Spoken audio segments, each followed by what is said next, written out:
Pang-ilang palugit na ba ang binigay ko sa inyo? Ngayon, kung hindi pa rin kayo makakapagbayad, kukunin ko lahat ng paninda nyo. Kunin na lahat yan. Lagot na. Nandyan na naman si Andrea. Hindi niya ako pwedeng makita. Wala pa akong pambayad sa kanya. Sa susunod na mangungutang kayo, siguraduhin nyo munang may pambayad kayo. Ang lakas-lakas mangutang at mga akong magbabayad. Pero pag sinil na, puro paawa. Ay, nako. Sisa, eto na yung mga gulay na... Oh, ayos ka lang. Anong ginagawa mo dyan? Shh! Hindi ako pwedeng makita ni Andrea. Ha? Bakit naman? Bakit hindi ka niya pwedeng makita? Basta... Hindi na kailangan. Nakita na kita, Aling Sisa. Ano na ho? Anong petsa na ho? Kailan nyo balak magbayad? O baka gusto mong matulad ka kay Mang Andres, ha? Na hanggang ngayon, hindi pa rin makabangon mula sa ginawa ng mga tauhan ko sa kanya. Andrea, magandang umaga sa'yo. Magiging maganda lang ang umaga ko kung magsisibayad na kayong lahat. Inis na hinampas ni Andrea ang lamesang pinagpapatungan ng mga paninda. Dahilan upang mahulog ang ilang gulay na nakapatong doon. Kita niya sa mga mata ni Aling Sisa ang pagkainis na siya rin mabilis na pag-ugong ng mga bulong-bulungan pero hindi na niya yon binigyan pansin. Ma'am Andrea, hindi niyo naman ho kailangang hampasin ang lamesa. Ay, oo nga po, ma'am. Huminahon lang ho kayo. Huminahon? Bakit? May pambayad na ba yan, ha? Wala. Wala pa ho. Kita nyo na? Tapos gusto nyo akong huminahon? Pasensya na ho, pero matumal talaga ang kita nitong mga nakaraang linggo. Wala pa talaga akong maibabayad ngayon, pero... Tama na! Ayoko nang marinig ang mga palusot mo. Nangako ka sa akin, di ba? Babayaran mo ako ngayon. Kaya nasa na? Ay, mawalang galang na ho, Ma'am Andrea. Magkano ho ba ang utang ng kapatid ko? Ako na lang ho muna mag-aabono. Hindi na. Kuya, utang ko to kaya ako dapat ang magbabayad. May pamilya ka rin kailangang pakainin. Ayos lang. Magkano ba? 1,000. 1,000 ho? Teka, bakit 1,000 na? 500 piso lang ang utang ko, hindi ba? Oo, 500 piso lang ang inutang mo. Pero tumataas ang interes niyan sa paglipas ng mga araw na pinagtataguan mo ko. Kita ni Andrea ang pagpupuyos ng galit sa mukha ni Aling Sisa. Nanilisik ang mga mata nito at nanginginig ang labi. Muling umugong ang mga bulong-bulungan. Kesyo nagkamali raw si Andrea ng kinalaban. Mapaklas ang natawa at natigilan nang saglit na pumula ang mga mata ni Aling Sisa. Ano yung nakita ko? May samaligno ba siya? O guni-guni ko lang yung biglang pagpula at pagkislap ng mga mata niya. Pasensya na ho kayo sa kapatid ko, ma'am. Nagkasakit ho kasi ang anak niya. Kaya yung perang dapat pambayad sa inyo, nagastos na pambili ng gamot. Hindi. Siguradong guni-guni ko lang yun. Malamang tinatakot lang nila ako. Diyan kayo nagkakamali. Ha! Napakasakiti naman ho yata ng anak nyo, Aling Sisa. Sisa, kumalma ka. Maraming tao sa paligid. Ayaw mo naman sigurong maging tampulan na naman ang usap-usapan, hindi ba? Eto, tanggapin niyo muna itong 300 piso. 300 piso? At anong gagawin ko rito? 1,000 ang utang ng kapatid mo. Sabi ni, walang pambayad ang mga to kaya dinadaan na lang ako sa paninindak. Kakaiba na talaga ang mundo. Ma'am, baka pwede hong hulugan ko muna. Paunang bayad lang ho muna yung 300. Magbabayad din ho kami agad. Sige, tatanggapin ko ang 300 pisong paunang bayad nyo. Pero... Naku, salamat ho, Ma'am Andrea. Hindi naman ho pala totoong mabagsik kayo eh. Sisa, magpasalamat ka. Bilis. Salamat ho. Hindi pa nga ako tapos. Pero, kukunin ko ang mga paninda nyo. Ho? Lito, kunin lahat ng mga gulay na nakalatag dyan. Teka lang ho. Kung kukunin niyo ho ang mga paninda ko, paano na ako makakapagbayad niyan sa inyo? Oo nga po, Ma'am Andrea. Wala Hindi. Sandali, teka lang. Huwag ang mga paninda ko. Parang awa nyo na, nakikiusap ako. Ano bang tinutunga-tunga nga nyo dyan? Lito, kunin nyo na! Sandali lang sabi! Mariing napalunok si Andrea nang biglang sumigaw si Aling Sisa. Aminado siyang kinilabutan sa sigaw nitong parang kayang manlamon ng kaluluwa. Ngunit hindi siya natilaga. Agad niyang sinenyasan ang dalawa niyang tauhan pero mabilis din siyang napaatras nang walang kahirap-hirap na itinulak ni Aling Sisa ang lamesa at tumalsik ang dalawa niyang tauhan.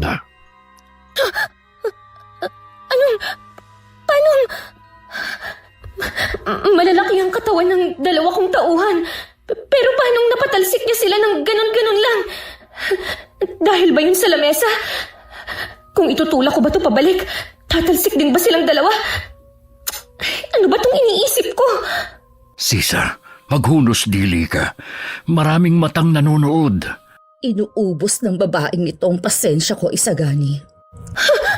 Sa paraan ng pagkakatingin niya, parang gusto niya akong patayin. O ba't siya pa talaga ang matapang? Ano ba? Pumangon kayo dyan, mga tanga! Ang lalaki ng katawan nyo! Babae lang yan! Ma'am Andrea, ako na ho ang humihingi ng pasensya sa nagawa ng kapatid ko. Huwag na ho nating palakihin pa ito. Nakikiusap ho ako sa inyo. Makikiraan ho. Makikiraan. Ano bang meron? Makikiusisa lang ho. Yung kapatid mo ang nagsimula eh. Bakit? Wala ba akong karapatang singilin kayo? Hindi ba namin pinaghirapan ng perang pinapautang namin sa inyo? Teka, si Insan yun ah. Nakikiusap lang naman ako. Nabigyan niyo pa kami ng kaunting panahon. Nakikiusap daw. Ganyan na pala ang bagong paraan ng makikiusap ngayon. Eh yung panlisikan niyo ako ng mata. Parang gusto niyo na akong kainin ng buhay. Pasalamat ka umaga ngayon. Dahil kung gabi, hindi ako magtatalawang isip na kainin ka talaga. Ano? Talagang nakuha niya pang manakot? Sisa, ano ba? Hindi niyo ho ba naisip na kung kukunin niyo ang mga paninda ko, mas lalo akong walang maipambabayad sa inyo? Wala akong pake! Insan! Anong ginagawa mo rito? Kaya pala parang narinig ko ang boses niya. Ang alam ko, nasa Maynila to ah. Nabalitaan kasi namin ang nangyari sa negosyo ni Tito. Nagpunta ako para sana kamustahin kayong dalawa. Pasensya na ho kayo sa pinsan ko ah. At bakit ka nang hihingi ng pasensya sa mga yan? Ayos naman kami ng papa. Insan, hindi sa gusto ko makialam ha. Pero may punto naman si Aling Sisa. Paano ka nga naman nila mababayaran kung kukunin mo mga... Hindi ka pa nangingialam sa lagay na yan ha? Kanino ka ba talaga kampi dito ha? Sino bang pinsan mo rito? Ako o sila? Insan, nakakaya na kasi. Skandalo na tong ginagawa mo eh. Iskandalo? Ako pa? Insan, natatakot lang naman ako para sa'yo. Paano kung pagkaisa ka ng mga tao rito sa baryo? Kahit pa sabihin natin may mga kasama kang tauhan, mas marami pa rin sila. Isa pa, hindi ko na gusto yung bulong-bulungan nila tungkol sa'yo. Anong bulong-bulungan? Saka, anong gusto mong gawin ko? Magpakabait ako sa kanila? Para gawin ulit nila sa akin ang ginawa nila noon kay Mama? Si Mama na walang ibang ginawa kundi magpakita ng kabutihan at malasakit sa kanila? Naintindihan ko kaya ka nagkakaganyan dahil sa galit. Pero Insan... Tama na. Itong tatandaan nyo ha? Babalik ako. Sisingilin ko ulit kayo. Lito, ikaw na ang bahalang maningil itong iba pang mga nasa listahan. Kapag hindi nagbayad, alam nyo na ang gagawin. Tara na. Puisit. Ang aga-aga eh. Pinapainit nila ang ulo ko. Pasensya na ho kayo sa pinsan ko ah. Kong! Lintik na to. Pinsan ko ba talaga to? Pasensya na ho ulit. Araw-araw, parating ganun nagsisimula ang umaga ni Andrea. Iikot siya sa buong baryo para maningil ng utang. At kapag hindi nakapagbayad, ay walang awa niyang kukunin ng mga paninda o alagang hayop nito. Kaya naman naglalakad pa lamang siya sa kalsada, ay nagtatago na kagad lahat ng taong madadaanan niya. Ano nangyari? Day mo pa'y may nakakahawang sakit kung pagtaguan ka nila. Teka, Insan, hintay! Ano ba, Kong? Ang aga-aga eh. Kita mo ng bad trip yung tao, di ba? Nakisawsaw ka pa kanina. Pasensya na. Saan ka ba kasi pupunta? Sa impyerno. Ano, sama ka? Insan naman eh. Saan nga? Sa sementeryo. Magpapalamig ng ulo. Sama ako. Dalawin na rin natin si tita. Huwag ka nang sumama. Gusto kong mapag-isa. Sige na naman, Insan. Minsan na nga lang tayo magkasama eh. Bahala ka sa buhay mo. Bakit ka pala umuwi dito sa atin? Kagaya ng sinabi ko kanina, nabalitaan ko kasi yung nangyari sa negosyo nyo. Insan, ayos lang ba talaga kayo? Para kasing mas lumalala ang pakikitungo ng mga taga-baryo sa inyo eh. Huwag ka nang magtaka. Simula nung mamatay si Mama, ganyan na sila. Parang mga walang utang na loob. Kawawa naman si Insan. Ano ba talaga nangyari kay tita? Tanging si Tito lang kasi nakakalam ng dahilan ng pagkamatay ni tita. Kaso tulala naman siya at hindi makausap. Kaya naiintindihan ko kung bakit ganyan lang umasta si Andrea. Pwede ba? Huwag mo nga akong tingnan na parang nakakaawa akong bata. Pasensya na. Tahimik silang nagpatuloy sa paglalakada. Sa bawat hakbanga ay ramdam niya mga matang nakasilip at nakamasid sa kanila. Hindi naman buong baryong may utang sa pamilya nila. Ngunit hindi pa rin niya maunawaan kung bakit lahat ay tila umiiwas. Pinili na lamang niyang huwag pansinin ang mga ito. Pagkarating nila sa sementeryo. Insan, may babae sa punto ni tita. Sino kaya yon? Ha? Babae? Oo, ayun oh. Kilala mo? Hindi. Ngayon ko lang din siya nakita. Malabo namang kamag-anak ni Mama. Wala naman siyang kamag-anak dito sa baryo eh. At pagkatapos ng pagtataksil na ginawa ng buong baryo sa kanya, may lakas pa silang dumalaw sa puntod niya. Sino kaya siya? Sa liit ng baryo natin, halos lahat ng tao rito kilala ko na. Pero parang ngayon ko lang siya nakita. Posible bang dayuhan? Pero masyadong liblib tong baryo natin kaya malabo yun. Oh, palis na siya pinsan. Manang! Manang! Sandali lang po! Insan tara! Insan? Sandali. Parang namumukhaan ko siya. Ha? Hindi ko lang maalala kung saan kami nagkita. Manang, teka! Sandali lang ho! Teka Insan, sandali! Antayin mo ako! Mabilis na tumakbo si Andrea upang habulin ang matanda. Sa tansya niya ay lagpas 50 na ang edad nito. Nakasuot ng itim na belo at may katangkaran. Hinabol niya ito hanggang sa bungad ng kakahuyan. Ngunit nang akmang maabutan na niya, bigla na lamang itong naglaho na parang usok. Anong... namamalikmata lang ba ako? Bakit na tumigil? Asa na siya? Naging... usok. Ha? Nakita ko. Bigla siyang naging usok at nawala. Ha? Insan, huwag ka namang magbiro ng ganyan. Nasa gubat tayo. Oh. Huwag ka namang manakot. Seryoso, nandito siya kanina. Hahawakan ko na sana ang balikat niya. Tapos, bigla siyang naging puting usok at nawala. Ha? Puro na lang ba ha ang sasabihin mo? Kasi Insan, parang ang labo naman nun eh. Biglang naging usok, tapos naglaho. Ano yun? Magic? Seryoso nga ako. Mukha ba akong nagbibiro? O guni-guni ko lang yun. Naging usok? Naglaho? Ha? Insan, hindi kaya... Hindi kaya ano?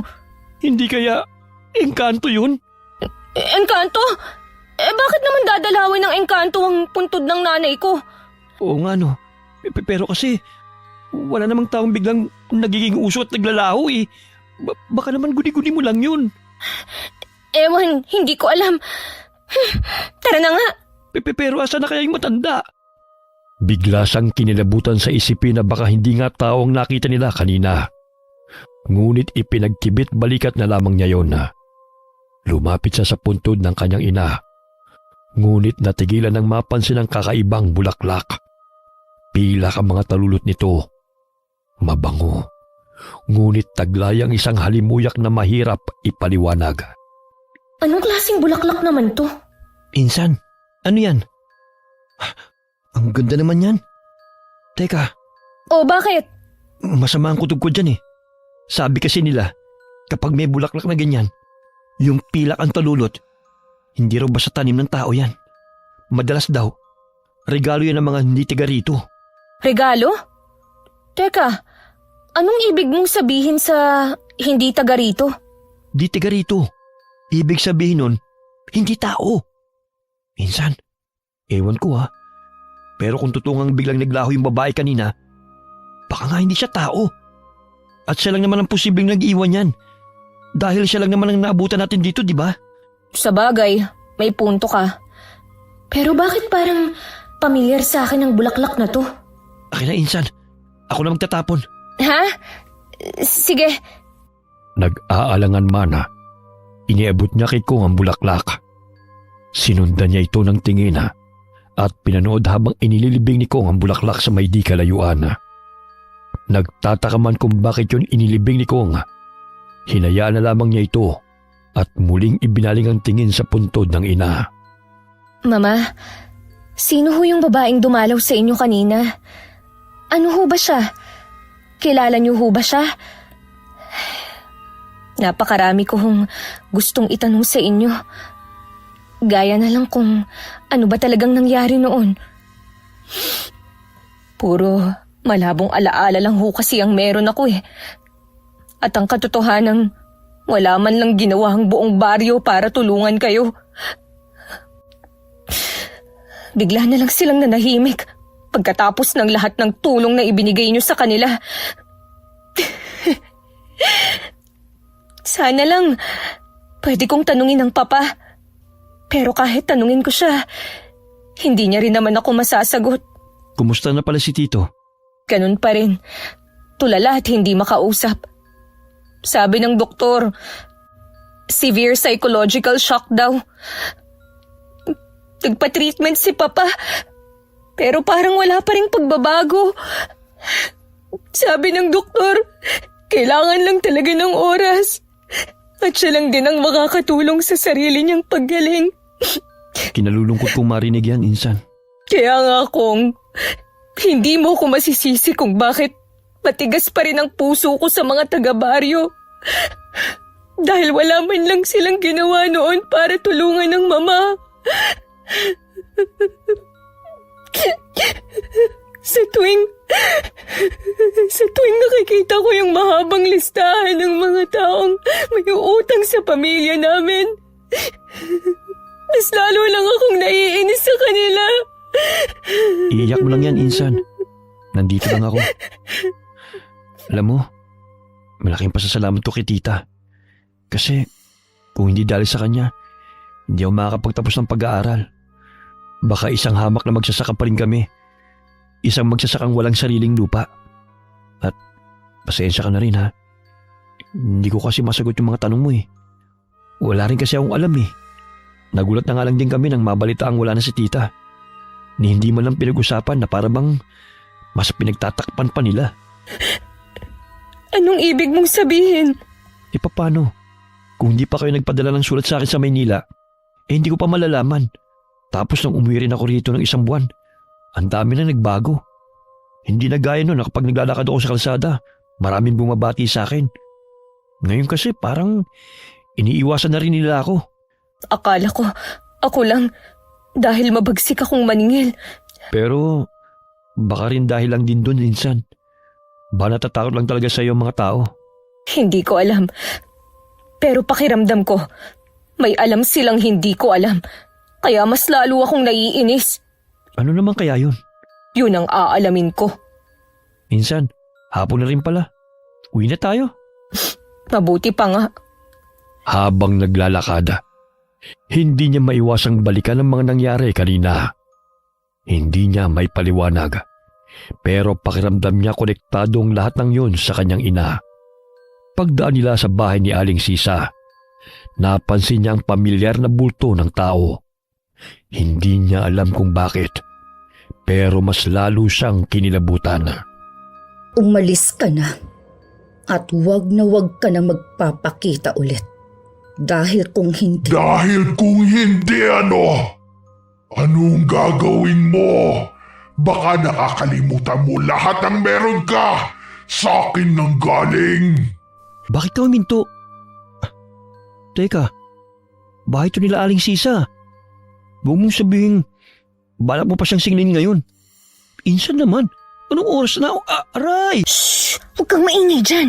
Dito tayo, bilis. Aray, bakit ba? Ayun oh, hindi ba parang pamilyar yung matanda? Saan? Alin? Ayun, yung kausap ni Aling Sisa, di ba? May kausap ba siya? Bakit?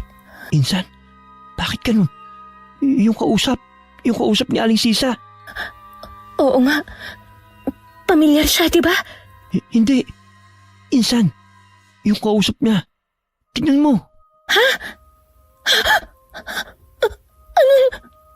Naguguluhan man, kunot no niyang sinundan ang tingin ng tinuturo ni Kong. At gano'n na lamang ang gulat niya nang makita ang malaking usok na hugis babae. May kulay pulang mga mata ito. Habang si Aling Sisay seryoso lang na nakatingin doon na para bang hindi man lang natatakot o natitinag. Aray! Ano yun? Ang ulo ko. Yung malalabong alaala. Bakit pamilyar sa akin ang amoy at ang usok? Insan, umalis na tayo rito. Tara na. Insan? Insan, ayos ka lang? Bigla akong nahilo. Ha? Hindi ako natitinag sa'yo! Sisa! Pumasok ka na rito! Bilis! Itong sa'yo! Masyadong pambata ang mga laruan mo! Hindi ako kayang supilin ng simpleng asin mo lang! Kuya Isagani! Ayos lang ako. Pumasok ka na sa loob at puntahan ng anak mo. Pero paano ka? Ako nang bahala rito. Bagaman nahihilo, nakita niya na muling inatake ni Manong Isagani ang nilalanga. Sinabuhay nito ng asin ng lalaki. Ngunit agad siyang sinugod ng usok at natumba. Sa bawat paggalaw ng usok, lalong bumigat ang amoy nitong mabango na may halong lansa. Dahilan para lalong mahilo si Andrea. Kuya Isagani! Ayos lang ako. Hindi pa tayo tapos. Hindi ko hahayaang makuha mo ang kapatid at pamangkin ko. Itong sa'yo! Saan ko ba ito nakita noon?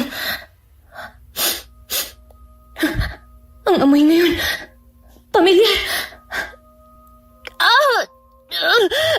Ang ulo ko. Insan? Insan? Insan? Teka, ano ba nangyayari sa'yo? Hindi ka pwede mahimatay dito. Insan!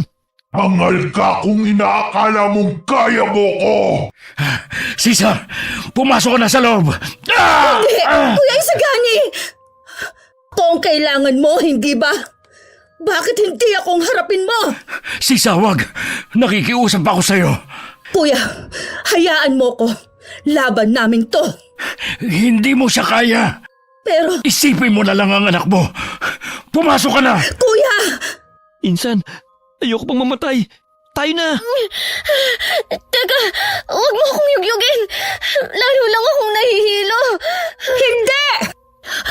Anong, bumalik ka na sa puno ng dalakit kung saan ka naggaling!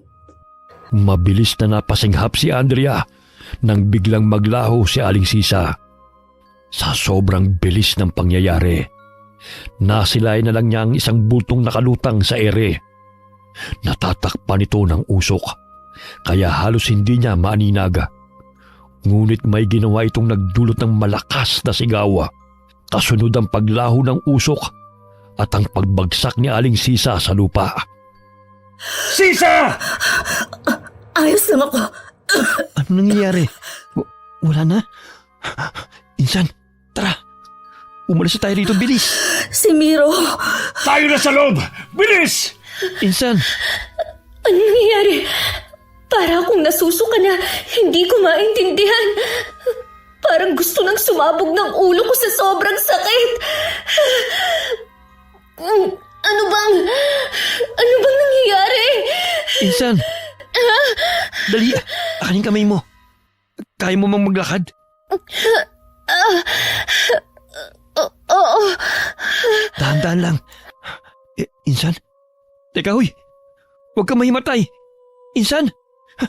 Uy, Insan! Tulong! Tulong! May tao ba dyan? Teka, paano ba? Pumasok ka na lang sa likod ko, bilis! Bago pa man makapasan sa likod ni Kong, biglang umikot ang paligid ni Andrea. At bago pa siya tuluyang himatayin, nakita niya ang isang matandang babae. Pamilyar ang mukha nito at nakangiti pa sa kanya. Pagdilat niya, nasa isang madilim na lugar na siya. Isang lugar na puro tubig ang paligid. Nasaan ako? Anong lugar to? Kong! Papa! Nasaan na ba ako? Ang lamig. Ang lamig naman dito. Kong! Andrea, Mama? Mama, ikaw ba yan? Mama, nasan ka po? Andrea, malapit nang dumating ang tamang panahon. Malapit na. Ang alin po? Nasaan ho ba kayo? Mama! Nasaan ho ba tayo? Ano pong malapit nang dumating? Mama! Nandito ka sa tirahan ko. Sino ka? Andrea, malapit na. Andrea, gising ka na. Panaginip. Panaginip lang. Ayos ka lang. Pinagpapawisan ka. Tawagin ko lang muna ang doktor. Doktor? Nasaan na ba ako? Teka, kwarto ko to ah. Ay, nasa bahay na pala ako. Saglit na isinandal ni Andrea ang ulo niya sa ulunan ng kama. Makalipas ang ilang minuto, muling bumukas ang pinto at pumasok dito si Kong kasama ang isang doktora. Paglapit nila, agad siyang sinuri nito. Pagkatapos ay may ilang utos ang ibinigay kay Kong bago muling lumabas ng pinto. Ano? Kumusta? Nilalamig ka pa rin ba? Hindi na. Ano bang nangyari? Anong sabi ng doktor? Sabi niya, baka na-trigger lang daw ang trauma mo. Nabanggit ko rin kasi sa kanya na dinalo natin kanina si tita at may mga nangyaring kakaiba. Sabi niya, baka yun ang dahilan kung bakit ka biglang inapoy ng lagnat at hinimatay. Pero, ayos ka na ba talaga, Insan? Inapoy ng lagnat? Oo, nang madala kita rito kanina, bigla ka lang inapoy ng lagnat. Mabuti na nga lang din at nandito si Doc para sa regular check-up ng papa mo. Kaya natignan kanya kaagad. Sandali, binuhat mo ako pa uwi? Mula sa bahay nila Aling Sisa? Nakaya mo akong buhatin? Oo, ang bigat mo nga eh. Halos mabali itong likod ko. Isa pa, wala naman akong pagpipilian eh. Sa takot ko na baka magpakita ulit yung usok, ginamit ko na lahat ng lakas ko para lang mabuhat ka pabalik rito. Ganun pala. Pero, yung usok, yung mga nangyari kanina, nakita mo rin yun, di ba? Oo, hanggang ngayon nga kinikilabutan pa rin ako pag naiisip ko yun. Alam mo, mas mabuti pang huwag na natin pag-usapan yun. Nananayo ang balahibo ko, nakakilabot. Nga pala, sigurado ka bang okay ka na talaga? Oo, medyo mabigat lang ang katawan ko. Mabuti kung ganun. Maiwanan muna kita para makapagpahinga ka. Kong, May problema ba? sasabihin ko ba sa kanya ang tungkol sa napanaginipan ko? Pero baka mas lalo lang siyang hindi makatulog. Wala. Gusto ko lang magpasalamat. Ang papa pala, Nasa kwarto niya, nagpapahinga. ikaw pala, saan ka matutulog? Uuwi ka ba sa inyo? Baka hinahanap ka na nila tita. Ayos lang, gabi na rin naman eh. Dito na lang muna ako makikitulog sa inyo. Saka, ito naman talagang sadya ko kaya ako umuwi eh. Sigurado ka ba dyan? Hindi mo naman kailangan gawin to eh. Isa pa, ngayon ka lang din bumalik dito sa baryo. Sigurado ako, gusto ka ring makasama ng mama at mga kapatid mo. Oo, Insan. Saka, ang dahilan din talaga ng pag-uwi ko dahil gusto kong tumulong sa negosyo nyo. Pambawi man lang. Maintindihan naman yun ni na inay. Isa pa, nagkasama naman kami nung nakaraang buwan nang umuwi ako rito. Oo nga pala. Sige, meron namang guest room dyan eh. Doon ka na lang muna. Ay, insan, hinandaan pala kita ng lugaw. Ayan medyo malamig na nga lang. Sige kung ako na ang bahala dyan. Kainin mo bago ka matulog. Oo, sige na. Gusto ko na ring magpahinga. Sigurado ako. Nakita ko na yung bagay na yun noon. At yung amoy. Tama. Yun yung amoy ng bulaklak sa puntod ni Mama. At yung usok. Nung naging usok yung matanda. Ganon din yun. Magkaparehas. Hindi kaya... Siya rin yun. Pero sino ba talaga siya? Ang ulo ko. Parang sasabog sa sakit. Pilit niyang ipinikit ang mga mata at kinalimutan ang mga nangyayari. At marahil dahil sa matinding pagod, mabilis siyang nakatulog. Kinaumagahan, maaga siyang nagising at nagtataka na tila ba ang gaan ng pakiramdam niya. Taliwas sa naramdaman niya kagabi. Magandang umaga. Oh, ang aga mo yatang nagising parang ang ganda pa ng gising mo Oo nga eh. Medyo nagtataka nga rin ako. Pero sa palagay ko, magandang pangitain to. Baka maraming magbabayad ng utang ngayon. Maniningil ka pa rin? Pagkatapos ng mga nangyari? Magpahinga ka muna kaya, Andrea. Okay na naman na ako. Tsaka mas okay na rin to, no? Kailangan ko ng pera dahil konti na lang. Wala na akong maipambabayad sa doktor ni Papa. Tsaka sa caregiver niya. Ay, yung sakahan kasi, palugi na. Kaya huwag ka nang magreklamo at samahan mo ko. Hindi ba't kaya ka nga umuwi rito? Kasi naman, Andrea, insan, kinikilabutan pa rin ako pag naalala ko yung mga nangyari kagabi. Di pa rin ako makapaniwala. Nangyari talaga yun? Para kasing sa mga kwento at telebisyon lang nagkakatotoo mga ganon. Ako rin naman eh. Kaya nga kailangan nating bumalik sa baryo. Marami pa akong tanong na gusto kong mabigyan ng kasagutan. At hindi yun masasagot kung magmumukmuk lang ako rito sa bahay. Ang papa pala. Nasa kwarto niya, natutulog pa. Matapos nilang mag-almusal ay wala na silang sinayang na oras. Agad silang nagtungo sa talipapa para maningil sa mga tinderang may pagkakautang sa kanila. Malayo pa lamang inapansin na kagad ni Andrea ang tindahan ni Aling Sisa na nakasarado. Tingnan mo nga naman. Mukhang pinagtataguan na ako ng magaling na si Sisa. Baka naman dalang sa nangyari kagabi kaya hindi sila nakapagbukas ng tindahan. Sana nga totoong dahil lang dun. Dahil oras na malaman kung pinagtataguan nila ako. Kalalagyan talaga sila. Ha? Oh, anong gagawin mo? Trespassing yan, huy. Sisilipin ko lang naman. Para kasing may tao sa loob. Wag na. Hayaan mo na yan, insan. Sandali lang. Para talaga kasing may tao sa loob eh. Andrea, pinagtitingin na tayo ng mga tao. Baka mamaya may mawala pa dyan. Ikaw pa mapagbintangan. Mahirap na. Shhh! Sinong nandyan? Aling Sisa! Insan. Aling Sisa, alam kong nandyan ka. Huwag mo na akong pagtaguan pa.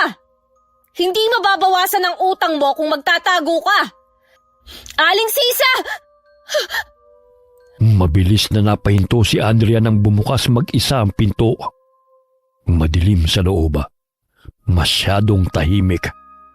Inilibot niya ang tingin pero walang kahit na sinong naroon. Doon niya napansin ang manipis na usok na marahang gumagapang mula sa sulok. Aabante na sana siya pero agad siyang hinila pabalik ni Konga. Wag na! Parang may nakita akong usok. Ha? Insan naman eh. Huwag kang manakot ng ganyan. Baka guni-guni mo lang yun. Tara na. Tingin ko naman walang tao talaga dyan. Baka nakalimutan lang isara. Baka nga guni-guni ko lang. Parang may nakita talaga ako eh. Si Aling Salazar. Hindi ba't may utang din yun sa'yo? Oo. Tara na nga. Tapusin na natin ang paniningil para mabawasan naman tong mahabang listahan ng mga walang utang na loob. Aling Salazar! Nakita ko na ho kayo! Hindi nyo na kailangang magtago! Gaya ng nakagawian na, isa-isa na lang pinuntahan ng mga tindahan at kabahayan ng mga pamilyang may pagkakautang sa kanila.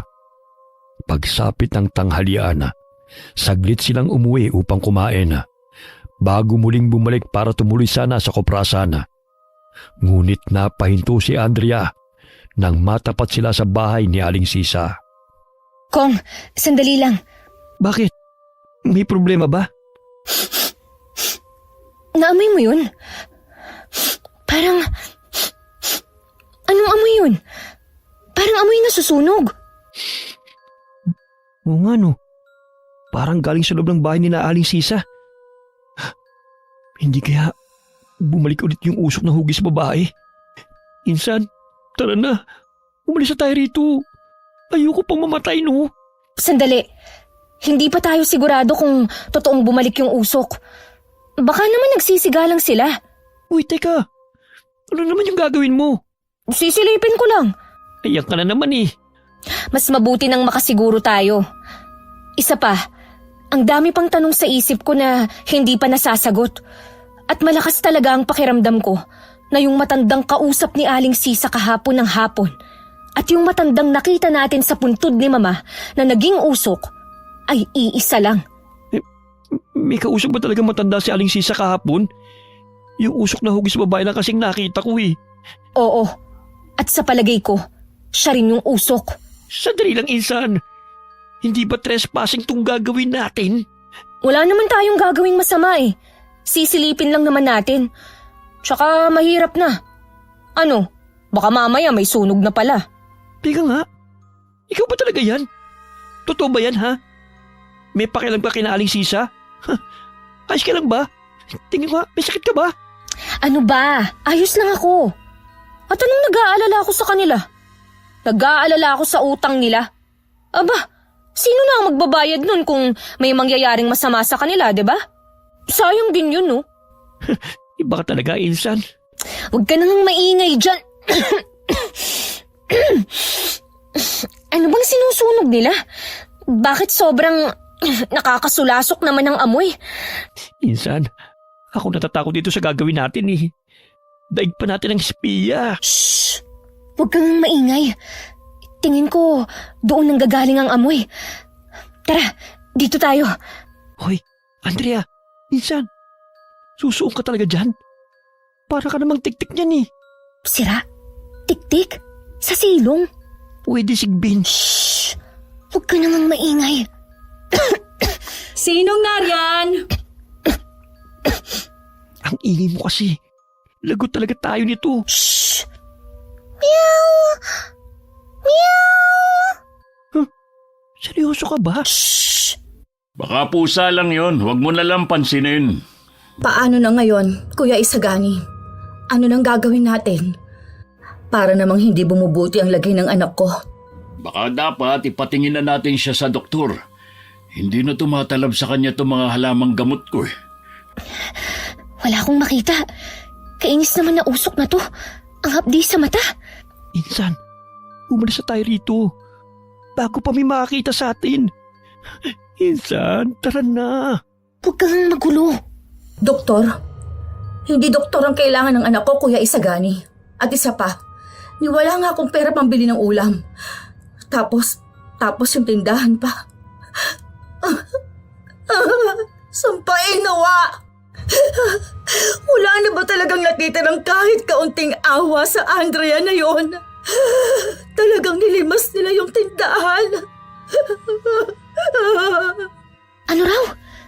Abay, sira ulo pala tong Aling Sisa na to eh. Nilimas? Ako? Wala nga akong ginawa. Hindi nga ako naningil sa kanya ngayong araw. Shh! Insan, baka marinig ka. Ay, nakakatiyak ka ba na siya nga may gawa? Masamang mambintang, Sisa. Yun ang sinabi ng mga tao sa talipapa. Bakit naman sila magsisinungaling? Isa pa, siya lang naman ang pwedeng gumawa nun. Kong, tigilan mo ko. Susugurin ko tong aling sisa na to. Sana ginawa ko na lang. Ako rin naman palang mapagbibintangan. O at least, totoo. Kumita pa ako. Pero oo nga no. Bakit di ko naisip gawin yun? Wala na tayong magagawa pa ron. Ang mahalaga sa ngayon, ang anak mo. Hindi pwedeng magpatuloy siyang ganyan. Kailangan nating gumawa ng paraan. Ano yun? Napatid ako. Pasensya na. Aray. Shh!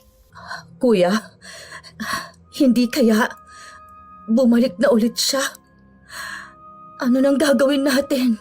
Nagbalik? Sinong nagbalik? Ang matanda kaya ang tinutukoy niya? Insan, tignan mo. Mabilis na napukaw ang atensyon ni Andrea. Sinundan niya ng tingin ang tinuturo ni Konga. At doon sa maliit na siwang sa may sahig, sa itaas nakita nila ang anak ni Aling Sisa na nangangayayat. Nanlalaki at nangingitim ang mga mata. Puro galos ang katawan at kung titignan ay parabang wala na itong buhay. Buhay pa kaya siya? Hindi ko alam. Pero parang hindi na yata humihinga. Insan, natatakot na talaga ako rito sa ginagawa natin. Saka malapit na magdilim mo. Tara na. Bago pa bumalik yung kung ano man yun. Magpakalalaki ka nga. Huwag kang tuwag. Okay, sige. Aamin na ako. Bakla ako. Pwede na ba? Tara na. Seryoso ba? Biro lang. Malamang. Pero para umalis na tayo, oo, totoo. Puro ka naman kalokohan. Aray! Shh! Kunin mo ang banal na asin sa kwarto. Bilis! Pati na rin yung buntot pagi. Tignan natin kung may magawa pa yan lecheng dalakit nun na yan. Maswerte siya nung una at hindi tayo nakapaghanda. Ito na, kuya. Maganda ka dahil nararamdaman ko na ang presensya niya. Kuya, paano kung maulit ang nangyari noon? Paano kung... Huwag kang mag-isip ng ganyan, Sisa. Hindi mangyayari sa'yo nangyari noon kay Ma'am Almia. Almia? Insan, tama ba yung narinig ko? Si Tita Almia? Ang mama mo? Kung ganun, may alam nga sila sa nangyari kay Mama noon. At posible rin talagang konektado ang matandang yun sa nangyari kay Mama. Insan, Ano ba yun? yung usok. Biglang napalingon si Andrea. Mula sa silong na kanilang pinagtataguan, nakita nilang usok na unti-unting gumagapang. Dahan-dahan itong naiipon sa iisang lugar hanggang sa mabuang hugis ng isang tao. Saglit na kuminang ang mapulang mga mata nito bago tuluyang naging normal ang itsura. Sinasabi ko na nga ba, siya yung nakita natin sa puntod ni Mama. Siya nga yun, Insan. Pero, paano... Hoy, ano naman ba? Saan na naman pupunta? Eh di tatanungin ko siya. Tatanungin ko siya kung anong ginagawa niya sa puntod ni Mama. Kung ano alam niya. At kung sino ba siya. Napapaliw ka na ba? Lalapitan mo talaga? Baka may maisama ka pa niya sa mundo niya. Sige, ikaw rin. Pero kung baka matulungan niya akong maalala ulit yung mga nangyari noon kay Mama. Baka may alam siya. Hindi mo ba nakita yung ginawa niya kay Aling Sisa at Manong Isagani? Insan naman, mag-isip ka naman. Paano na si Tito, ha? Sige, paano ng papa mo kung pati ikaw mawala sa kanya? Mag-isip ka nga. Huwag kang padalos-dalos. Anong gusto mong... Ano yun? Si Aling Sisa, Insan. Umalis tayo rito. Halika na. Hindi. Hindi ako aalis hanggat hindi nasasagot lahat ng tanong ko. Ano ba? Huwag nang matigas ang ulo mo. Halika na. Hindi mo naiintindihan eh. Ang daya lang kasi na para bang lahat sila may alam. Pero ako, wala. Kong, wala kang alam sa hirap na pinagdaanan ko nung mamatay si Mama. Simula nun, nagkandaleche-leche na lahat. Ako ang sumalo noon lahat. Namatay si Mama. Nandun ako. Pero puro malalabong alaala lang ang meron ako. Si Papa, nakita mo naman yung lagay niya, di ba? Hindi ko nga siya makausap eh. Di wala akong mapaglabasan ng sama ng loob. Yung negosyo, ayun, nalulugi na. Yung mga taga-baryo, kung umakto sila parang walang nangyari, masisisi mo ba ako, ha? Kahit sa panaginip ko, hinahunting ako ng mga nangyari noon. Anong ibig mo sabihin? Kagabi lang, napanaginipan ko ulit si Mama. Pero iba sa pagkakataong yun. Mas nakakatakot, mas nakakakilabot. Sabi niya, malapit na raw. Malapit na raw ang ano? Hindi ko alam. Tinanong ko siya pero... hindi ko alam kung... Pero tingin ko talaga, may gustong sabihin sa akin si Mama. At kailangan kong malaman kung ano yun. Oh, Insan, tabi! Bago pa man makalingon si Andrea, mabilis na siyang naitulak ni Kong palayo. Napasubsub siya sa sahig at nanlaki ang kanyang mga mata nang makita si Kong na tumilapo na. At sa lakas ng pagkakabangga sa haligi ng bahay, napaubo ito ng dugo. Kong! Andrea, anong ginagawa niya rito? Hindi na dapat siya nagpunta pa rito. Kuya, si Manang Luring. Talaga namang napakakunat ng matandang yan. Kong! Anong ginawa niyo sa pinsan ko? Insan, sa likod mo! Alanganing napalingon si Andrea nang may ituro si Kong at halos maubos ang kanyang hininga sa gulat nang makita ang matanda sa harapan nila. Nakangiti habang nanlilisik ang kulay pulang mga mata. Mabilis siyang umatras, saka iniharang ang sarili upang protektahan si Kong. Sino ka ba talaga? Kamukhang kamukha mo talaga ang iyong ina at ang iyong...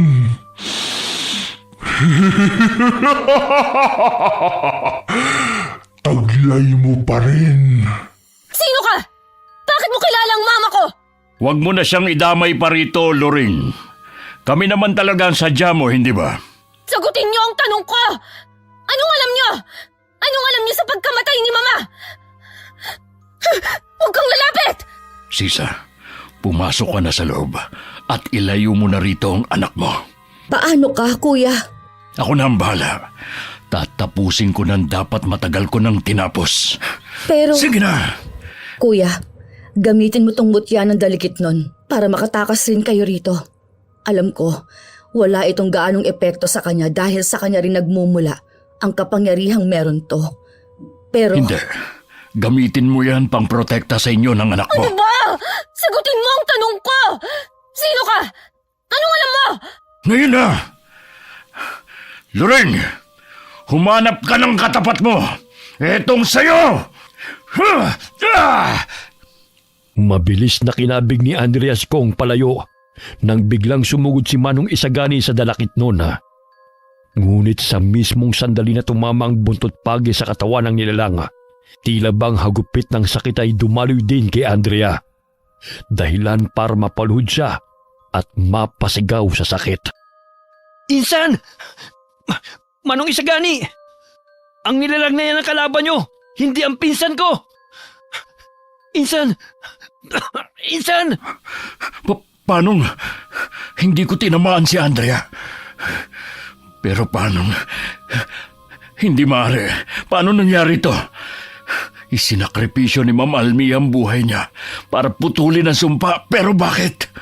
Hindi niyo mailalayo sa akin ng anak ko! Anak ko siya! Hindi siya sa'yo! Hindi! Sisa! Anong nangyari? Bakit ako naapektuhan ng masaktan siya? Noong nakaraang gabi, Insan! Andrea! Ano ba nangyayari sa'yo? nakaramdam rin ako ng... hilo nang maging usok siya at akayin ni Manong Isagani. Ha? Ano bang sinasabi mo? May hindi tama rito kung may tinatago sila sa akin. Bakit ako apektado? Alam mo, mas mabuti pa umalis na tayo rito. Hindi ko alam po anong nangyayari pero wala tayong laban sa kanila. Tara na, tutulungan kitang tumayo. Mamatay ka na, Lorraine! Ha? Bakit walang talab sa dalakit nun ang buntot pagi ko? At tila si Andrea ang sumasalo ng lahat ng sakit nun. Hindi ako papayag na kunin mo ang anak ko! Mabilis na nabaling ang atensyon ni na Andrea kay Aling Sisa. Muling nag-anyong usok ang dalakit nun at ang puntirya nito ay ang anak niya. Ngunit bago pa man ito makalapit, may inilabas si Aling Sisa. Isang kwintas na kulay itim. Itinaas niya yun at mula roon sumiklab ang kakaibang liwanag. Hindi ito puti, ngunit nakakasilaw ito at tila bumabalot sa paligid. Hindi pa tayo tapos. Babalik ako. Kukunin ko ang batang yan. At Andrea, babalikan kita, anak. Ano yung kakaibang liwanag na yun? Ha? Asa na siya? Anak? Aray! Sisa! Diyos ko, anak. Muntik na tayo doon. Kuya, Ayos lang ba kayo? Nasaktan ka ba? hindi naman kuya. Pero ang anak ko, Ano yun? Ayos ka lang? Para akong napaso.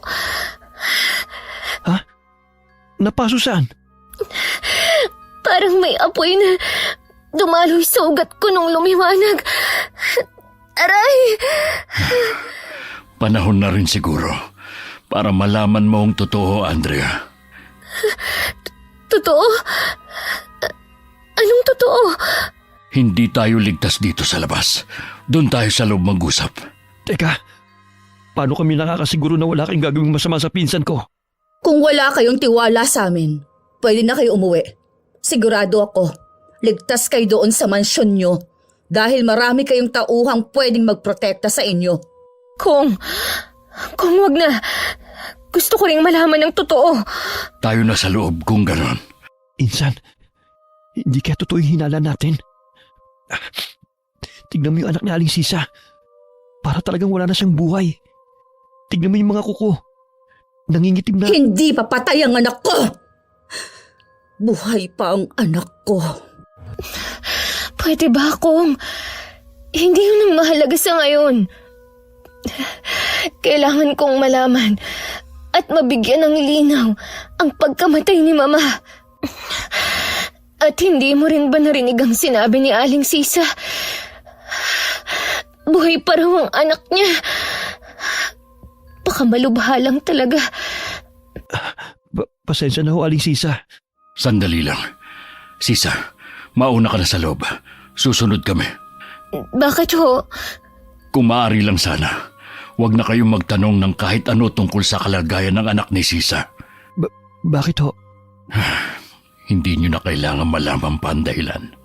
Isa pa, naparito kayo para malaman ang totoong nangyari noon, hindi ba? Gusto nyo ng kasagutan patungkol sa totoong nangyari kay Ma'am Almia. Yun ang sadya nyo, hindi ba? Oho. Huwag ka na kasing magtanong pa. Madilim na sa labas at huni na lamang ng mga kuliglig ang bumabalot sa paligid. Pagpasok ni Andrea sa bahay nila Aling Sisa, agad siyang sinalubong ng amoy na hindi niya matukoy. Inalalayan siya ni Kong na maupo sa mahabang upuan. Saglit niyang inikot ang paningin at napansin ang mga tuyong dahon na nakasampay sa dingding. Sisa, naihanda ko ng silid. Maaari mo nang ihiga ron si Miro. Ako na ang bahalang kumausap at umintindi kina Ma'am Andrea. Kong, pwede mo ba akong tulungan? Ho? Saan ho? Takpan natin yung butas sa dingding. Ilagay natin yung maliit na cabinet doon. Aray! Sige po. Ayos ka lang ba dyan, Insan? Ha? Oo, huwag mo akong intindihin. Masakit lang yung mga latay ko. Pero ayos ako. Mabuti na lang at hindi ganun kalaki ang naging butas. Hindi na ho kaya babalik yon? Ang mga kagaya niyang dalakit nun, may limitado lang na oras. Hindi sila pwedeng mawalay ng matagal sa puno nila. Ikakapanghina nila yon. Kaya pala kaparehong oras din nung nakaraang gabi siya nawala.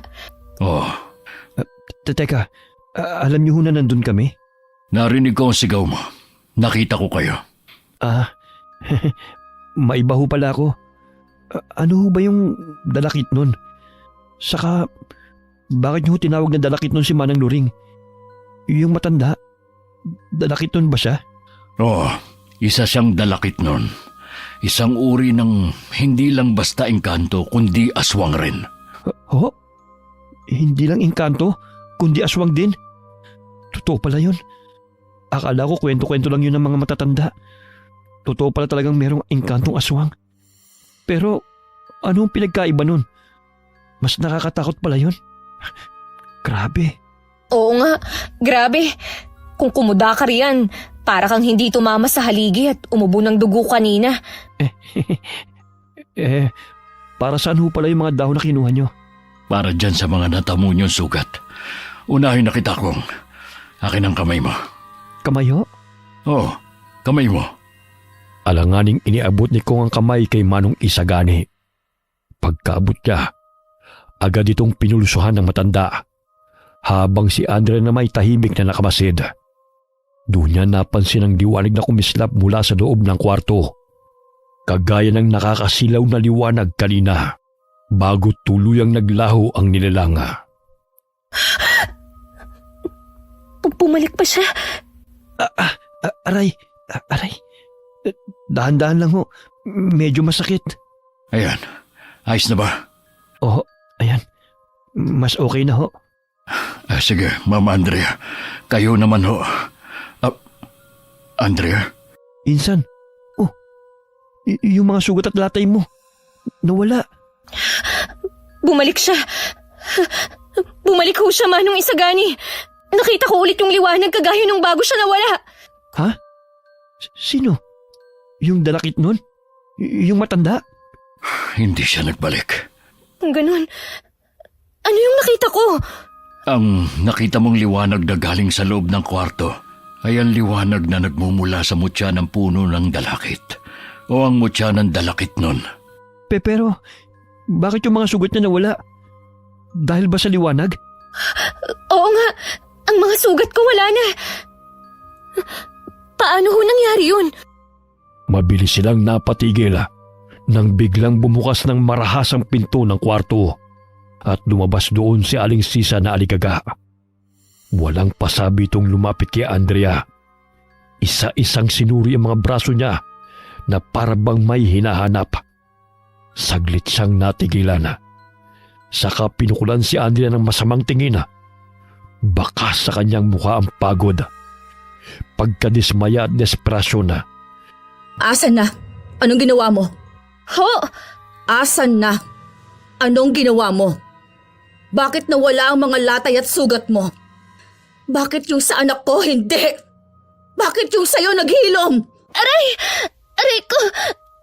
Aling Sisa! Nasasaktan ho ako! Anong ginawa mo? Paano naghihilom ang mga sugat mo? Sisa! Sisa, kumalma ka! Kuya! Oo nga ho, Aling Sisa. Kahit ho kami, hindi namin alam kung paano gumaling ang mga sugat niya. Kuya, bakit ganon? Bakit naghihilom ang mga sugat niya? Bakit si Miro hindi? Bakit? Hindi ko rin alam. Siguro dahil mas bata si Miro. Mas mahina ang katawan niya at At ano, kuya? At siguro dahil sa sakripisyong ginawa noon ni Ma'am Almia para kay Andrea. Siguro, hindi man tuluyang naputol ang sumpa pero nakatulong yon para hindi siya masyadong maapektuhan. Ibig mo bang sabihin, kailangan ko ring isakripisyo ang buhay ko para kay Miro? Humiling ako ng anak para may makasama ako. Tapos ngayon, kailangan kong mamatay para mabuhay siya. Asan ang hustisya doon, kuya? Paano mabubuhay ang anak ko pag nawala ako? Kuya, sinabi mo hindi ako magagaya kay Ma'am Almia. Pero bakit lumalabas na kailangan ko rin magsakripisyo? Sisa, huminahon ka lang. Huminahon? Paano kung hihinahon? Hindi ako pwedeng mamatay. Hindi pwede. Doon na lang ho muna kami sa kusina ni Insan, Manong Isagani. Tara na, Insan. Mabilis na hinila ni Kong si Andrea palabas ng kusina. Naguguluhan mana. Nagpatianod na lamang siya. Mula sa loob, maririnig pa rin ang hagulgol ni Aling Sisa. Walang nagsasalita sa kanilang dalawa, na parabang pati ang gabi nakikiramay sa bigat ng kanilang dinanas.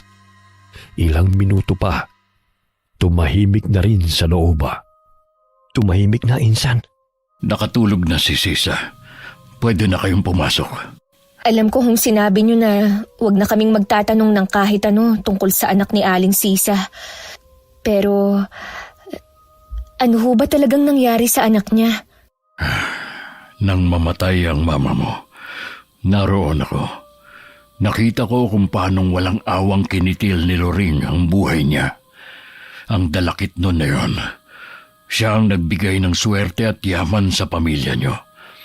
Ngunit siya rin ang bumawi nun nang bawiin niya ang buhay ng mama mo.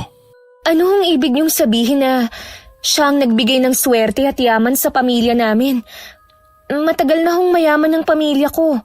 Totoo, ngunit hindi nalalayo sa sitwasyon niyo ngayon. Nalulugi na ang negosyo ng pamilya niyo noon. Ngunit dahil sa pagkagiliw ng dalakit noon kay Ma'am Almia, yon ang dahilan, kaya muli yung lumago. Totoong mabuti ang mama mo, Andrea. Hindi siya maramot at napakamapagbigay, ngunit nagkamali siya ng kinaibigan. At sa paghahangad niya ng anak, nakipagkasundo siya sa kaibigan niyang si Loring, na isa palang dalakit nun. Nang dahil sa kasunduan, kaya siya namatay? Gusto kong sabihin ganun niya. Ngunit ang totoo, dahil yun sa pagmamahal niya sa'yo. Sa akin? Ikaw ang gustong kapalit ni Loring sa lahat ng ibinigay niyang tulong sa iyong ina. Ilang dekada na rin ang lumipas na magsimula magkaroon ng taggutom rito sa baryo. Bata pa ako noon. Yun ang unang araw na nagparamdam sa amin ang dalakit nun. Ayon sa sabi-sabi, mayroon daw isang taong nakagambala sa kanya kaya ito nanalanta. Maraming namatay mula sa tagutom. Kasama na ron ang mga magulang ko na siyang nagtulak sa akin para maging kasapi sa isang samahan kontra sa nilalang na kung tawagin nila ay dalakit nun. Kami ang tumugis kay Manang Loring. At noong araw na namatay ang iyong ina, akala namin natapos na rin namin siya. Pero hindi pa pala. At ngayon, mukhang nagsisimula na siya. Ganun pala ang nangyari. Pero bakit ito itinago ng buong baryo kay Insan ng totoong nangyari? Bakit walang kumalat na usap-usapan tungkol doon? Dahil yun ang pakiusap ng kanyang ina bago siya tuluyang namatay. Ginamit din niya ang lahat ng nalalaman niya para burahin ang mga alaala ni Andrea. Ang mga alaala ko? Mas minabuti na rin ang ating kapitan na siyang pinuno ng aming samahan na ilihim ang nangyari para na rin sa kapakanan ng lahat at sa pakiusap ng iyong ina, Andrea. Natakot din ang mga taga-baryo kaya mas minabuti nilang umiwas sa'yo. Yung mga sugat niya ho, hindi naman siya tinamaan ng buntot pagi niyo ha. Pero bigla siyang nagkaroon ng latay. Saka bigla na rin naghilom. Marahil bunga yun ng kasunduan, kaya may pagkakakabit din siya kay Loring. Hindi ko alam. Hindi ako sigurado. Kung ganun, ang lahat ng yun... Ang ulo ko! Aray! Ano nangyari sa'yo, Insan? Ang ulo ko! Ang ulo ko! Masakit! Anak! Narinig ko siya! Naririnig ko siya! Sino naririnig mo? Ang boses na yun! Siya yung sa panaginip ko! malapit na kitang makasama. Hindi! Hindi! Manong Isagani, anong nangyayari sa kanya? Andrea! Manong Isagani! Biglang nanlamig ang buong katawan ni Andrea na sinabayan pa ng matinis na tunog. Umikot ang paningin niya hanggang sa tuluyan siyang mawalan ng malaya. Mabilis siyang naalimpungatan nang marinig ang tila mga boses na nag-uusap. Sa simula'y malabo at parang nagmumula sa malayo, ngunit unti-unting naging malinaw habang dahan-dahang bumabalik ang kanyang ulirat. Aray, hindi ko kwarto to. Ang ulo ko. Ano na hong gagawin natin? Galit na galit ang mga tao. Nandito pa rin pala kami.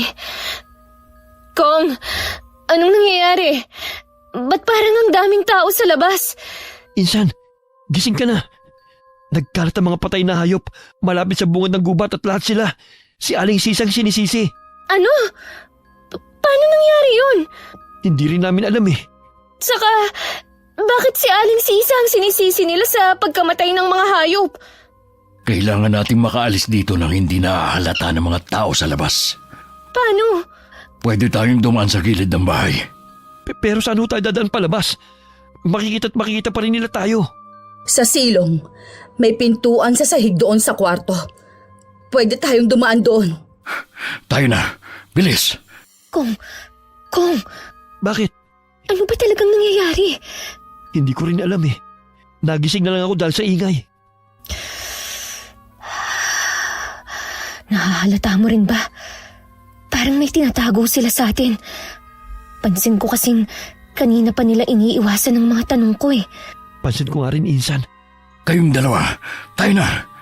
Oo. Dahan-dahan lang. Saka huwag kayong maingay para hindi nila tayo mahalata. Nagkatinginan saglit sina Andrea at Konga bago sumunod kay Manong Isagani. Pagkababa nila sa silong, mabilis silang lumusot sa gilid ng bahay. Tumawid sa mga halamanan at dumiretso sa gubat. Mabuti na lamang at walang nakapansin sa kanila. Ngunit habang naglalakad ay tumambad sa kanilang mga patay na ibon at may ilang mga patay na baboy ramo. Diyos ko, ano ba yan? Sigurado ko, hindi tao may gawa nito. Hindi ho kaya ang dalakit no ng may gawa. Posible. Pero bakit kay Aling Sisa sinisisi? Kuya, saan na tayo pupunta ngayon? Iniiwasan talaga nilang tanong mo, Insan. Pwede kayong tumuloy sa amin pansamantala. Mas ligtas tayo ron kesa sa kagubatan. Hindi na. Kuya, baka pwede tayong tumuloy sa inyo. Delikado. Kung doon kayo pupunta, hindi malabong makasalubong ninyo sila.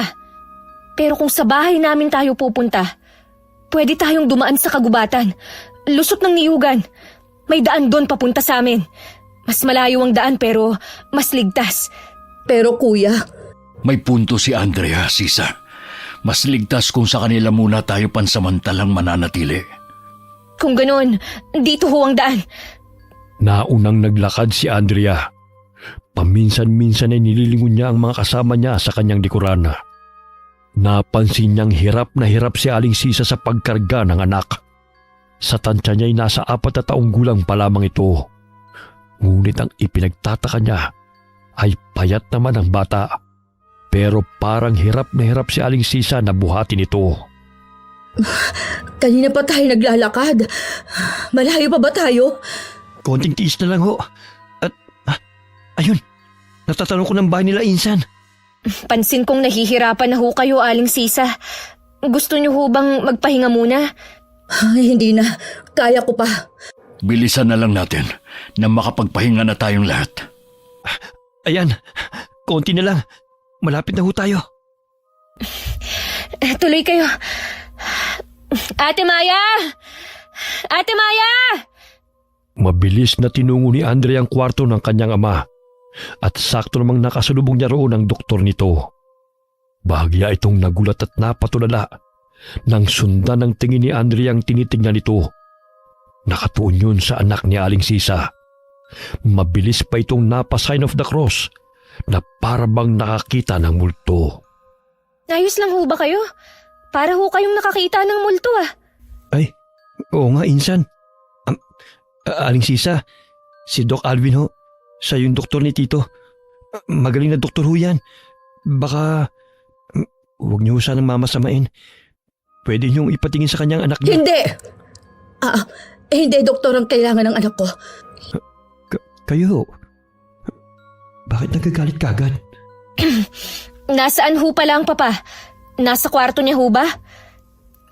Kong, pupuntahan ko lang ang papa ah. Ikaw na lang munang bahala sa kanila. Sige, insan.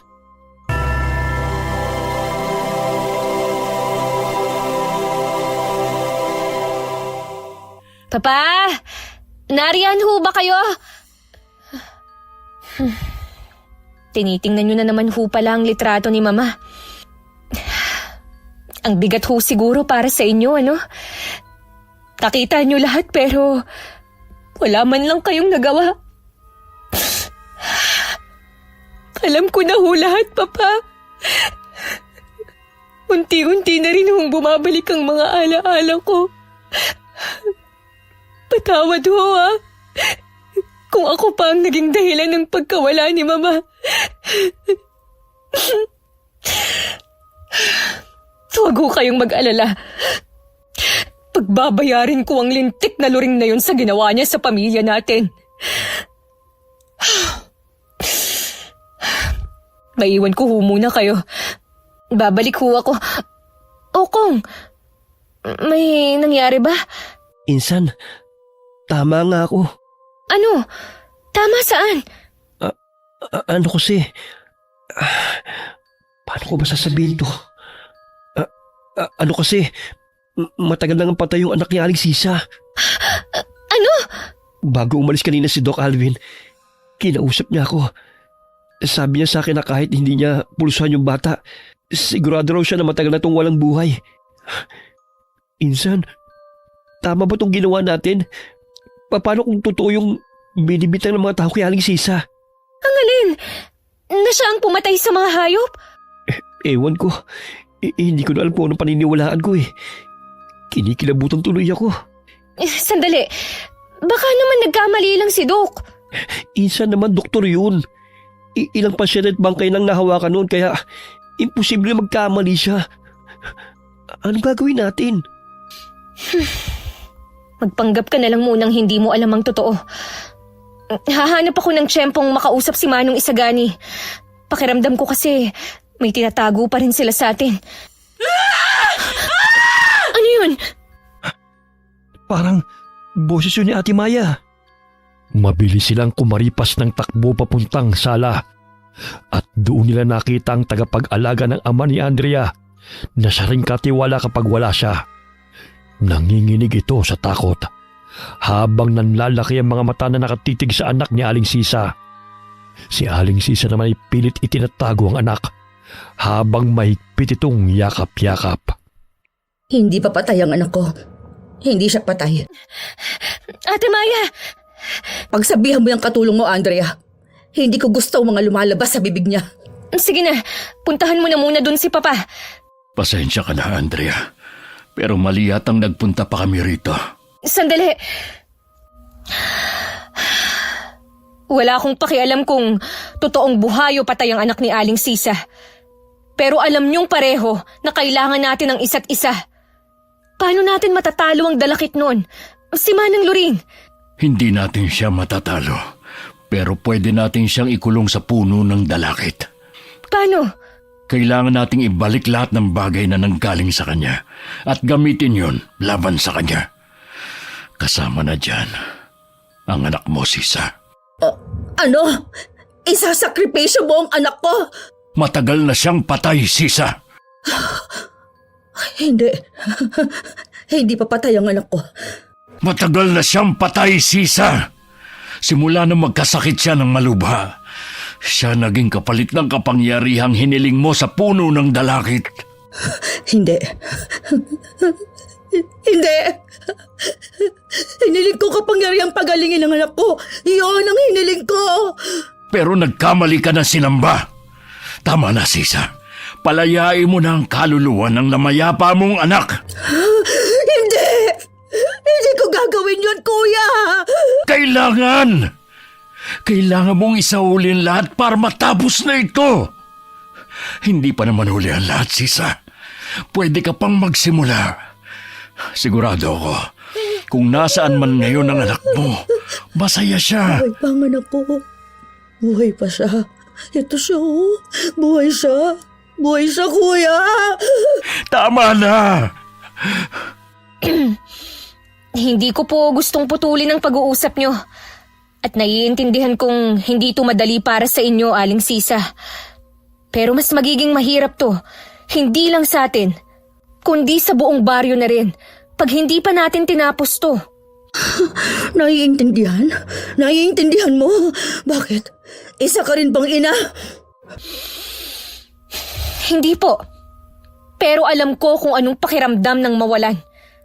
Ako man ang nasa kalagayan nyo. Gagawin ko rin ang lahat para mabuhay ang mama ko. Hindi pa patay ang anak ko.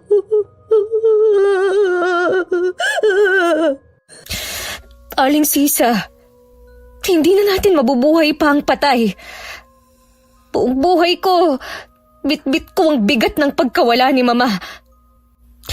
Hindi lang ina ang nawala sa akin, pero pati ang sarili kong ama. Oo, buhay siya, pero hindi ko naman makausap. Pakiramdam ko rin, tinalikuran ako ng buong baryo, kaya ako naging malupit. Pinagkaitan ako ng katotohanan. Pero ikaw, ayun nga oh, pilit nang sinasampal sa'yo ang totoo. Masakit pero kailangan yung tanggapin. Hindi pa nga siya patay! Patay na siya! Insan, tama na. Tama na ho. Pare-pareho na ho tayong pagod. Mabuti pa ho magpahinga na muna tayo. Hindi pa siya patay, hindi pa. Sabi sa akin ang dalakit nun, may kapangyarihan ng mutya. Nakuha ko yung mutya. Mapapagaling pa siya nito. Gagaling siya. Sisa, Gagaling siya! pasensya na. Pero kailangan muna kitang patulugin. Anong ginawa mo sa kanya? Huwag kang mag-alala. Pinatulog ko lang siya. Paano niyo nagawa yon? Manggagamot ako. At mayroon ding angking galing. Halos lahat ng albularyong may galing. Kayang gawin ang ginawa ko. Kailangan ko muna siyang patulugin. Dahil nauubusan na tayo ng oras. Tanghaling tapat na. Sigurado ko, pagsapit ng gabi, babalik siya para kunin ang gusto niya. Ano ang gagawin natin? Sabi niyo kailangang ibalik sa kanya ang lahat? Ano yung ibabalik ni Andrea? Huwag niyo hong sabihin, kailangan kong mamatay. Sigurado akong may bagay na iniwan ng matandang yon sa iyong ina. Yon ang kailangan mong ibalik. Ano naman yun? Bagay? Ay, Insan, yung bulaklak sa punto ni tita. Oo nga! Pero nilibing mo yun sa simenteryo, di ba? Oo. Kailangan niyo makuha yon. Pero hindi ka pwedeng umalis ng bahay, Andrea. Delikado. Kung ganun, ako na lang hong kukuha. Sige. Ito, dalhin mo yan para protektahan ang sarili mo. Ano naman ho ito? Mabisang pangontra yan. Humayo ka na. Ha? Ngayon na ho? Sabi ko nga ho eh. Mag-iingat ka ron ah. Andrea, pwede mo ba akong tulungan? Ikalat natin tong asin sa buong bahay niyo. Kailangan din natin magpausok ng insenso at kamangyan. Sige ho. Mabilis silang naglagay ng asin sa paligid. Ngunit bago pa man matapos, isang mahinang pag-ungulang nanggaling sa silid ng ama ni Andrea. Agad siyang tumakbo roon at nadatna ng ama sa balkonahe. Nanginginig, hirap na umuungol at nakatitig sa malayo na para bang may nakikitang nakakatakot. Papa! Papa! Anong nangyayari? Ate Maya! Ate Maya! Papa! Pwede ko ba siyang matingnan? Sige ho, hahanapin ko lang si Ate Maya. Sige. Ate Maya! Ate Maya! Asan na ba siya? Ang sabi ko, bantayan niya si Papa eh. Kumusta ho? Bakit bigla na lang siyang nangisay at umuungol? Hindi naman ho siya ganyan eh. Ngayon lang nangyari na nagkaganyan siya. Ay, ano bang nangyayari? Bakit naman ngayon pa, Papa? Saglit siyang natigilan sa kakalakad nang mapansin ang isang bulto ng tao mula sa malayo. Masyadong malayo para maaninag niya ito. Pero mabilis niyang nakumpirma kung sino yun nang bigla na lamang itong maging usok at maglaho. Mabilis na gumapang kay Andrea ang kaba. Nakita ko si Manong Loring. Manong Isagani, ipasok ko natin si Papa, dali! Sigurado ka ba sa nakita mo? Hindi ho ako pwedeng magkamali. Insan! Insan! Si Kong, bakit nagbalik na siya agad? Kong, anong nangyari? Nakuha mo ba? Bakit ang bilis mo? Yung mga tao! Ang dami nila! Hindi ko alam kung paano nila nalaman. Pero papunta na sila rito. Ano? Yung bulaklak, nakuha mo ba? Oo, ito. Tinakbo ko lang. Ay, hinihingal pa ako. Teka lang. Paano na ho ngayon? Ang bulaklak na yan. Hindi yan isang ordinaryong bulaklak lang. Yan na nga yun. Kailangan may pumigil sa mga tao. Kailangan natin magsagawa ng ritual. Alam ko na. Kong, hanapin mo si Lito at utusan mo ang iba pang tauhan natin para pigilan sila. Ako ulit? Oo, hanapin ko si Lito. Manong Isagani, saan ho natin isasagawa ang ritual? Sa mismong tirahan niya, sa puno ng dalakit. Puno ng dalakit? Pero malayo rito ang totoo niyang tirahan. Hindi tayo makakapunta ron. Alam ko na ho, may puno ng dalakit sa likod bahay namin. Katapat mismo yun ng kwarto ni Mama noon. Pero hindi na namin ginagamit ang kwarto na yun ngayon. Pwede na ho kaya doon? Oh, pwede na yun. Pero paano ho ang Papa? Ligtas ho ba siya rito? Insan! Natawag ko na sila. Ayun, tamang-tama. Kong, Ako na naman? bantayan mo muna ang Papa. Dalin natin siya sa sala. Samahan niyo rin si Sisa. Ilang minuto na lang ho. Lulubog na ang araw. Kailangan na nating bilisan. Kung ganon, ano pang hinihintay natin? Tayo na! Agad silang kumilos at nagtipon-tipon sa sala. Itinuloy nila ang paglalagay ng asin sa paligid. Nagpausok din sila ng insenso at kamangyan. At nang matapos, bit-bit ang anak ni Aling Sisa at ang mutya ng dalakit, ay mabilis nilang tinungo ang nasabing kwarto. Mula sa labas, kita na ang pagkulay kahel ng langit. Kita rin doon ang mayabong na puno ng dalakit. Nagiging kulay kahel na ang langit. Ano na hong gagawin? Susunugin natin ang katawan ni Miro kasama ng bulaklak. Ho! Doon, kailangan nating mas lumapit. Pwede mo ba akong bigyan ng ilang minuto? Gusto ko lang magbigay galang sa pamangkin ko. Kahit sa huling sandali. Hayaan mong ipagluksa ko siya. Sige ho. Saglit na lumayo si Andrea. Pinanood niya mula sa balkonahe si Manong Isagani na dinala si Miro sa puno ng dalakit. Naglatag ng tuyong dahon at maingat na inihiga roon ng bata. Ipinatong sa dibdib ang bulaklak, saka nagsaboy ng asin sa paligid. Pagkalipas ng ilang sandali, gumalaw ang kanyang labi na tila umuusal ng dasal. Miro, patawarin mo kami sa bigat na sakripisyong ito. Hindi ka na namin kayang iligtas pero sa pagsasauli sa puno ng dalakit, makakamit mo ang katahimikan. Naway matahimik ka na at hindi na muling magdusa. Sumalangit nawa ang iyong kaluluwa. Amen. Hindi ho ba natin gigisingin si Aling Sisa? Hindi na. Magwawala lang siya ulit. Kailangan na natin magsimula bago pa tuluyang dumilim. Ako magsasagawa ng ritual. Ang kailangan mo lang gawin, manatili sa loob ng bilog na asin na ginawa ko sa kwarto.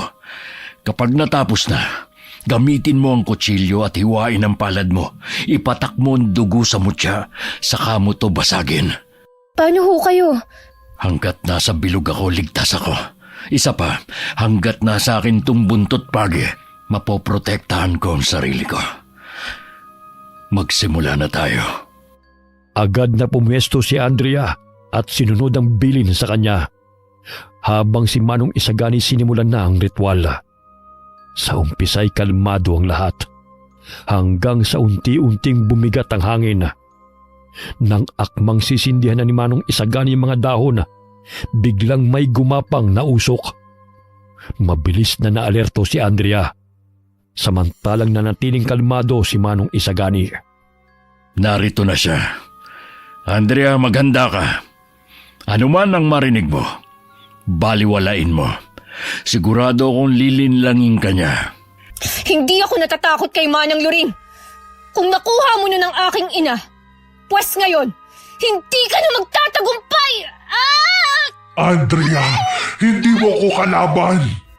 Nakalimutan mo na ba ang taong pinagkakatiwalaan mo ang tunay na pumatay kay Almia? Hindi! Nililinlang mo lang ako! Umalis ka sa ulo ko! Ayaw kitang marinig! Insan!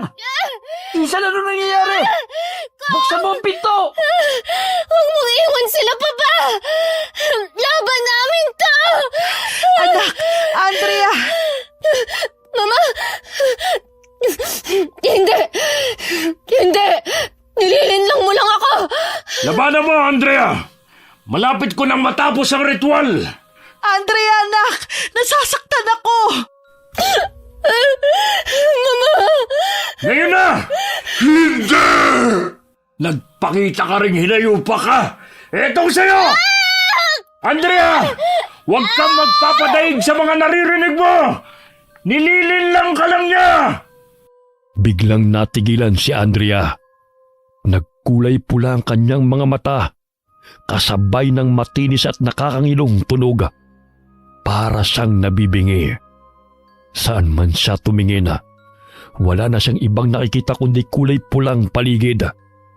Maging si Manong Isagani ay nagbago ang anyo sa kanyang paningin. Hindi! Hindi ito totoo! Hindi! Hindi mo ako malilinlang! Sa akin ka nagmula, Andrea. Huwag mo nang labanan. Lalo ka lang masasaktan, anak. Hindi! Hindi mo ako anak! Andrea! Labanan mo! Tandaan mo ang mga biling ko sa'yo! Tama! Ang kutsilyo! Ang kutsilyo! Andrea! Manahimik ka! Katapusan mo na! Napahiyaw si Andrea sa sakit ng hiwain niya ang kanyang palada. Sinikap niyang pinatulong dugo sa kwintas na mutya. Pagkatapos ay winasak ito gamit ang kutsilyo. Napapikit siya nang biglang kumawala roon ng puting liwanag, kasabay ng pagbabalik ng mga naburang alaala niya. Mama! Andrea, tapos na! Insan, ano nangyari? Tapos na. Hindi niya na tayo muling gagambalain pa. Pero, nandyan po ang puno ng dalakit. Hindi ho ba natin susunugin yan? Hindi na kailangan. Sapat na ang ginawa natin upang panghabang buhay siyang ikulong. Mabuti naman ho kung ganon. Bigla silang natigilan nang marinig ang palahaw ni Aling Sisa. At nang puntahan nila ito, ay hindi na rin ito matigil pa sa pag-iyak habang pilit na inaabot ang kawalan. Sa palagay ko, nagkita na ulit sila ni Miro. Ayos ka lang, Insan. Naalala ko na lahat ko. Sa wakas, matatahimik na rin ang lahat ng namayapa. Pero, paano pala yung mga tao sa labas? Ako na ang bahala sa kanila. Matapos ang lahat ng pangyayari, unti-unting bumalik sa normal ang baryo.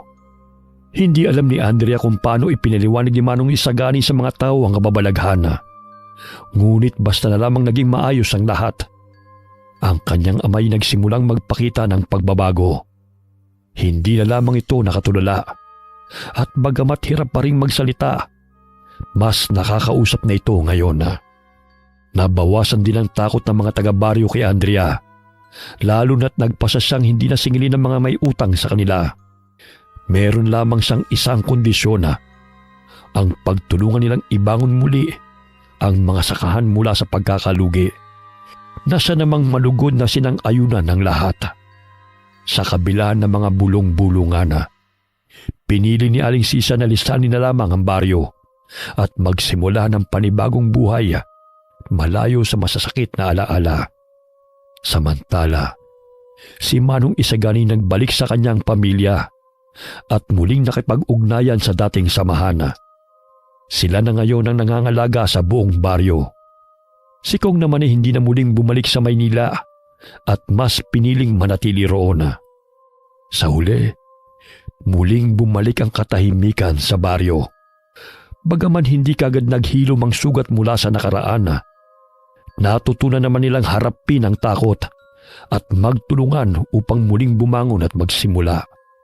Si Andrea, na minsang kinatatakutan, ay naging tanda ng pagbabago, na ang lakas ay hindi nasusukat sa kapangyarihan ng dugo o sumpa, kundi sa tapang na labanan ng kasinungalingan at piliing tumindig para sa iba. Okay, sana po nagustuhan niyo ang kwento natin ngayon. Shout out po tayo sa Servano family na taga Tobias Fournier Antique, from Rose Servano from Abu Dhabi, UAE. Hi kay Ruben Granad Redondo from Paranaque. Hi Enriquita Castre. Hi kay Eloisa Jane Galang from Batya, Bacoor, Bulacan. Hi kay June Mateo. Hi Sally Albino from Kawayan City, Isabela. Hi kay Rosalie Riambonanza from Saudi Arabia. Shout out sa Urbano Sisters kay Cynthia Mela, Betty Albay at Delia Baronia. Kamusta po kayo? Shout out sa Buendia family from Lucy Buendia ng Nueva Ecija. Kamusta po kayo? Hi kay Cheryl Vertudazo from Bahrain. Hi kay Dina Reclamante. Hi kay Rona Galado from Hong Kong. Hi kay Ria Duetes from Bohol, pero nandito po siya ngayon sa Antipolo. Hi Ria. Shout out po sa lahat ng OFW dyan sa France, lalo na po kay Liza Rosario. Mabuhay po kayo. Hi kay Rangeline Alcantara from Ditumabo, San Luis, Aurora. Hi kay Glenda Gilyado from Malaysia. Alright, maraming salamat po sa inyong lahat and God bless all of you. Pang ilang